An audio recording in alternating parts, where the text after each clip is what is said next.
ये बताइए कि प्रधानमंत्री जी ने कल लाल किले से भाषण दिया था, तो कल के भाषण से और पहले के भाषण में क्या अंतर समझ में आया आपको? बहुत अच्छा प्रश्न किया पत्रकार महोदय आपने, और यह प्रश्न बनता है। पहले के भाषण में प्रधानमंत्री जो देश के हैं हमारे, अक्सर मन की बात करते थे। इस बार इन्होंने दिल की से बात की है और इन्होंने कहीं भी 2 घंटा का भाषण दिया। इन्होंने कहीं भी इन्होंने महंगाई का जिक्र नहीं किया, कहीं भी इन्होंने बेरोजगारी का जिक्र नहीं किया। कोई ऐसी बात इन्होंने नहीं बताई। इन्होंने सिर्फ युवाओं को 25 साल बाद की उम्मीद दिखाई है। 25 साल आज जो युवा है, अब आप बताइए 25 साल बाद उसको जो स्वप्न दिखाए गए हैं, तब तक तो वो वृद्ध हो चुका होगा ना, तो नौकरी उसके लिए कहाँ बनती है।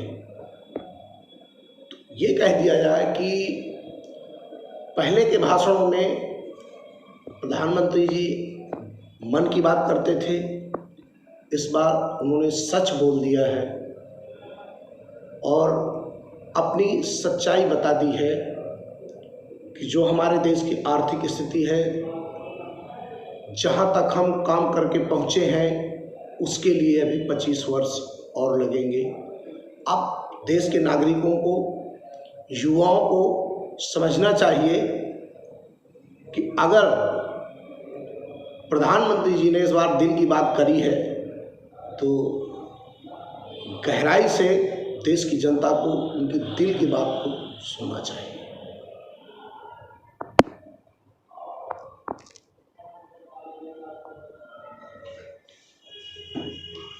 प्रधानमंत्री जी ने कल के भाषण में महंगाई का जिक्र क्यों नहीं किया? असल बात क्या है कि प्रधानमंत्री जी जिस मुद्दे को लेकर के जब 2014 में चुनाव में आए थे, यही एक सबसे बड़ा मुद्दा था महंगाई का। उन्हें पता है कि महंगाई एक ऐसा मुद्दा है, अगर ये जनता के दिल और दिमाग में बैठ गया तो सत्ता जाने में बहुत ज़्यादा समय नहीं लगेगा। इसीलिए बार बार जनता के आग्रह के बाद भी प्रधानमंत्री जी महंगाई की चर्चा नहीं करते, महंगाई का जिक्र नहीं करते। यहाँ तक कि महंगाई का माँ बोलने के लिए प्रधानमंत्री जी बिल्कुल तैयार नहीं है, क्योंकि उन्हें पता है कि ये देश का एक ज्वलंत मुद्दा है और ये मुद्दा मध्यम वर्ग और यहाँ तक कि मजदूर तबके का व्यक्ति भी इस महंगाई के मार में सबसे ज़्यादा पीड़ित है। और सबसे ज़्यादा जो इस देश में है, 80% जो आबादी है, वो इन्हीं दोनों की है, मजदूर की और मध्यम वर्ग की। और ये दोनों अगर इनके दिल दिमाग में ये बात समझ में आ गई कि सच में महंगाई बहुत ज़्यादा है, तो सत्ता परिवर्तित होने में ज़्यादा समय नहीं लगेगा। इसीलिए मोदी जी इस बात को जानते हैं, समझते हैं, इसीलिए कभी भी महंगाई का जिक्र नहीं करते हैं। अच्छा, भ्रष्टाचार का लाल किले से उद्बोधन जो किया, उसको किस परिप्रेक्ष्य में आप समझते हैं?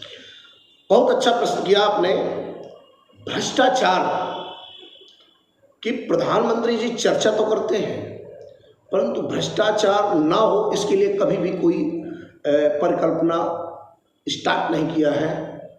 काला धन की बात की थी। काला धन मुझे नहीं लगता 8 साल होने वाले हैं, काला धन का पता नहीं है सच में वो काला धन गया कहाँ। भ्रष्टाचार की बात करते हैं, सबसे पहले तो प्रधानमंत्री जी को अगर वास्तव में नेक दिल से